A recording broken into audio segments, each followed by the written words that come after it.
यो पल आज हामी दिपु गौतमको बरजात्रा जाँदैछौँ। यता हाम्रो विजित भाइ, उता हाम्रो कृष्ण दादा, कृष्ण गौतम, उता मेरो साथी जीवन भट्टराई, यता माधव रिजालजी। आज 2025 कति तारिक आज? बहुत राम्रो लाग्यो। आज 20 तारिक आज हामी मेरबारी स्थित हामी जनता जाँदैछौँ। कस्तो अनुभव हुँदैछ कृष्ण दा? एकदम बढिया भाइको अब जन्ती जान पाउँदा बहुत बढिया राम्रो लागेको छ हैन। सबैजना फेरि भेट भयो आज दाजुभाइ। हो यसरी सबै नयाँ भाइ पनि विजित भाइ हो। बेहुलाको खास साथी, छिमेकी हो। आज इन्ट्रोड्युस भयो हैन। अनि जीवन भट्टराई दुईटा कुरा भनिदिनु। बहुतै राम्रो लाग्दैछ दिपु भाइको जन्ती गएर।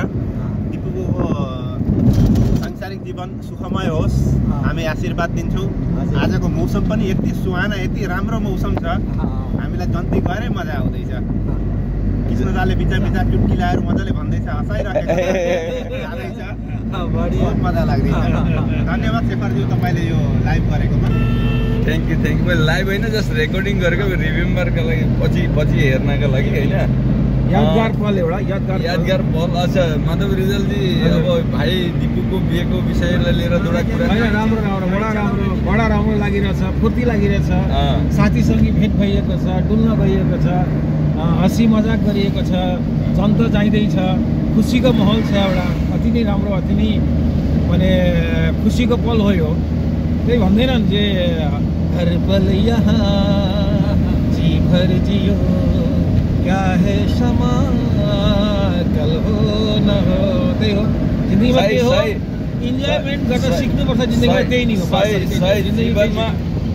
जीवनमा एउटा कुरा चाहिँ मलाई यति नै थाहा छ, हाम्रो मा खस्दाखेरि 1 सेकेन्ड मैले अनुभवै पाइनँ। र जीवन र मृत्युको कुनै भरोसा छैन। भगवान्ले जन्मिने पनि थाहा हुँदैन कसैलाई, मृत्यु पनि कसैलाई थाहा हुँदैन, विवाह पनि थाहा हुँदैन। जीवन मृत्यु विवाह होइन जीवन मृत्यु विवाह, यी तीनवटा वस्तु कसैले जान्दैन। बहुत राम्रो अनुभव छ भाइ। एउटा कुरा के लागिरहेछ? No comments. ल